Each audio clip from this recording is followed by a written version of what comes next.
You are now tuned into WKNJ 90.3 FM, and this is the Garden State Hip Hop Hour, home of all the latest and hottest music coming straight out of Jersey. Heavy, yeah. Need my money longer than the time that it takes for my girl to get ready. Rock steady, like simple shit, she's sexy. Hustle hard, so I'm sweaty. Whoa, flexing so hard, so I'm tough to avoid, bruh. Why you think they promote your boy so heavy? Yeah, need my money longer than the time that it takes for my girl to get ready. Rock steady, like simple shit, she's sexy. Hustle hard, so I'm sweaty. Whoa, flexing so hard, so I'm tough to avoid, bruh. Why you think they promote your boy?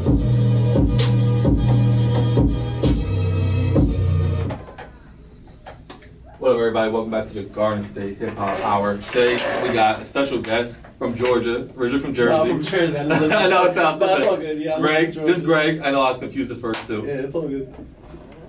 Oh, what's up? What's up, man? Yeah, it's Greg. So we got Greg. Girl in the building. You know what I'm saying? So we appreciate you coming on. Yeah. That was your song, Heavy. Heavy. Yes, sir. You recorded that up here, or you recorded? I recorded that out in Georgia, in Marietta. So that's about like a half hour, 40 minutes from Atlanta. But yeah, definitely out in Georgia. Recorded that. Came up with the concept out there, and yeah, man, So you're originally you went to Kane University too, Correct. right? Yeah. I'm born in Long Branch, from Freelboro, New Jersey. Went to school at Kane. Yeah, man, and I was doing the music thing a lot here. Like I was doing shows at the Cougars Den and what's the other one called in the UC? The Little Theater. So yeah, I'd be in this building for real. I know where Cougars Den is because there's some food there. You know what I'm saying? Yeah. That's dope though. So how long ago? So you were doing music when you were here. So how do you think your style changed from living in Georgia now? I guess because I've been out of school going on 7 years, so it's been a really big transitional period. A lot of like ups and downs, just real life things happening after school. So that's the beauty of it all because music is it's just an open book as it is. Like I feel like an author. So I'm just telling you what I'm going through, and I'm just whoever relates to it does, whoever doesn't, But that's why I just try to be as transparent as possible, and I just like expressing myself through music. So then a lot of your inspiration from your music is just real life experiences. Oh yeah, definitely. And that's why your man was telling me you're just Greg. Yeah, because you're not trying to like blow up a situation. You're not trying to say you're living how you're not living. Exactly, you're just trying to say what's going on in your life. I'm just Greg Lopez. I'm from Freelboro, New Jersey. That's what I rep. That's what I claim. That's where my heart is. And yeah, man. But I used to live in Arizona. I live in Georgia now. It's just been it's like I feel lost in transition, but at the end of the day, it's just good to be back at home, But you don't feel like living in all these different places has like changed your music at all? Like for the better. Because I'm not gonna lie, ever since I came to went to Georgia, bro, how it's up north, so everything's more fast paced, hustle and bustle. Being in Georgia, man, I'm just chilling, laid back. I just work, chill with the family, chill with the wife, and just just make things happen. And what are you working on down there now? I'm doing IT. I do administrative work. No, I meant like the music. Like, what are you working on? Oh, just projects. Bro. I just finished a project now. I'm gonna call it whatever. Yeah, bro. It's literally called whatever. Like, because I feel like right now the game, hip hop in general, is so watered down that it's like my mood is just whatever. It's like maybe that's just me being too modest, but at the same time, it's like I know what quality I bring to the game. I'm from 90s baby. You know what I'm saying? So I feel like I'm right in the middle because I appreciate the golden era, but I also appreciate the our generation. So what's the golden era for you? Because everyone's golden era. Yeah, you're right. No, there's nothing wrong with you saying that. But what's your golden era then? The 90s, bro. I just, in my opinion, I feel like, I know obviously it might be the 80s, but 90s, 2000s, I feel like it's some of the best. You might not be allowed back in Atlanta because they believe Migos is the golden era. Yeah, but yeah, man, it's cool, bro.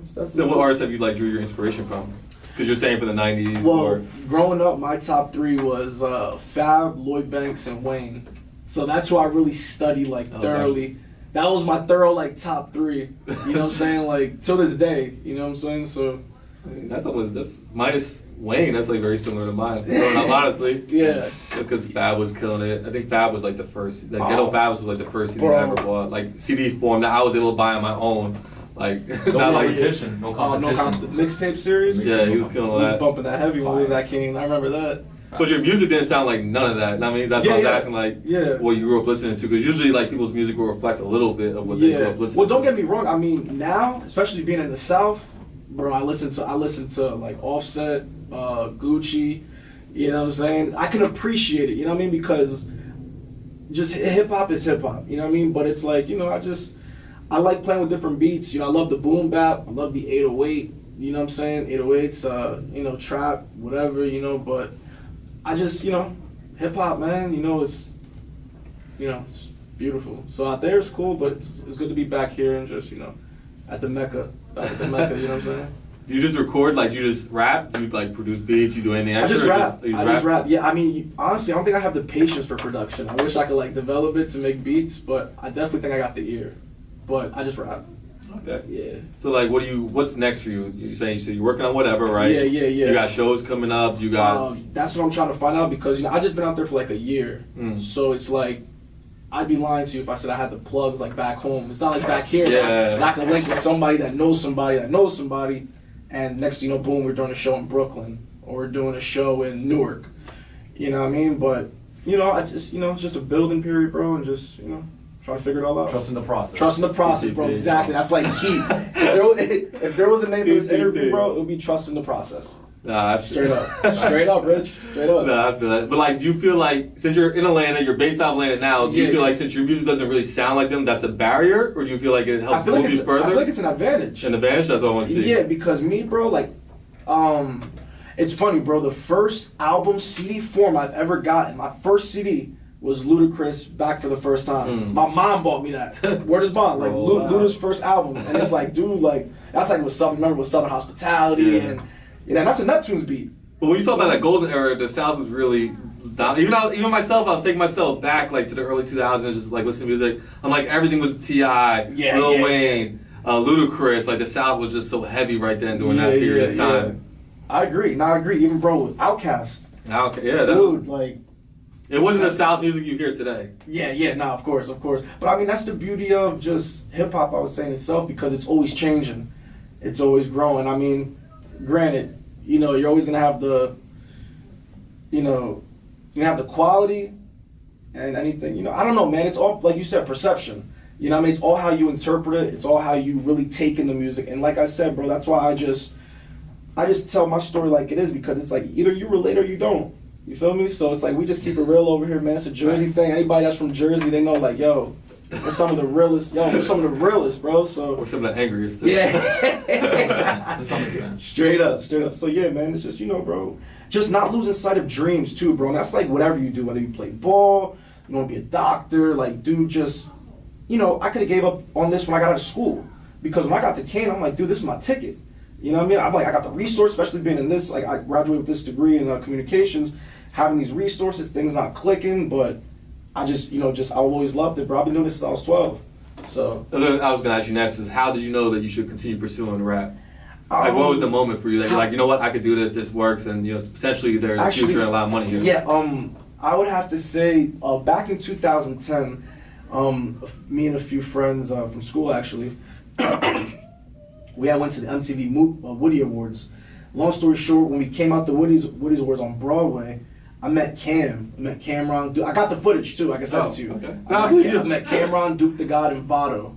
And long story short, I met Cam. I got his number. My homegirl got his manager's number, and I rapped for him like 3 times. And Vado was holding the BlackBerry, playing A-Rap music, bro. I can't make this up, fam. And it's crazy, bro, because that night I was like, yo, I'm about to drop out, being Dipset. You know, it's like sophomore year, bro. I'm about to drop out, like. But he was Kanye for real. Yeah, but that was one of my moments, bro, that like seeing someone that big, because Cam's one of the best, bro. No, yeah. Cam's easily one of the best. Yeah. So having him, even his just response and just telling me like, yo, one day I'll never forget, he told me at the time, I remember I was wearing glasses, I was rocking some Vans, and he told me I had a button up, and he looked at me, he was like, yo, never change your image. He was like, that's you. And he was like, you know, you could spit. And dude, ever since that day, I was like, yo, I can't stop that. Why would I stop? You feel me? You just had his legends. That's my little like personal achievement. You feel me? That kind of, you know what I mean? So when's the Greg and Cameron song coming? Dude, hopefully by next year. 2021. 2020. Wait, so was he your favorite Diplomat? Oh yeah. Really? Oh yeah, bro. Joel I like Fat Cam, like old back in the day Cam. You know what I mean? Losing weight Cam. So yeah, Cam's huge, man. But you know.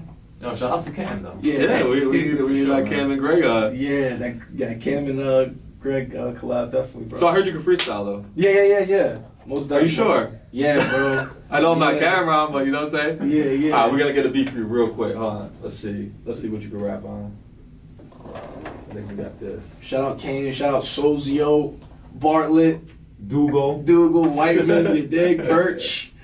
He's got the whole people here. No, I was saying, I heavy. came in reminiscing, staring out Bro, windows and stuff Dude, like that. Kane is the motherland, bro. Like, Yeah. telling you, man. I don't know, man, because in my opinion, like, college, like, dude, you meet people from everywhere. You grow, like, and I've had some of my best experiences out here, like, just. You think you would rap different if you didn't come to college? Cause you know what I'm saying? I don't know, man, because even just being a rapper, but like going to college, because you know, like with rap and that, like I feel like nowadays it's all like an image. You gotta have it's more of they want to see an image than actual bars. Like it's not like back in the day, like in the '90s, like dude, you could just be nice and they're like, yo, we're about to, you know what I mean? It's like, dude, you gotta, you know what I'm saying? Yeah, cause you know J. Cole, you know the whole J. Cole story, right? Yeah, Where yeah. he came up here to New York thinking he was gonna get a rap deal. He came up here to go to school, but he's like, I'm not gonna finish school because I'm gonna get a rap deal. And he ended up having to finish it out the 4 years. Eventually, obviously, Jay-Z saw him. Yeah. I always think that's a great story. Like, he came from North Carolina thinking, yeah. I'm gonna have a deal before I finish college. I'm just using this as a tool to get to New York. Yeah. Next thing you know, he ended up having to graduate because there was no deal in time. Yeah, I think and but look where he's that's- at now. So really, time is just everything. Time tells all. People think like. Was thinking about a car with more horses. When I jump off the porches, I flex on them Chuck Norris.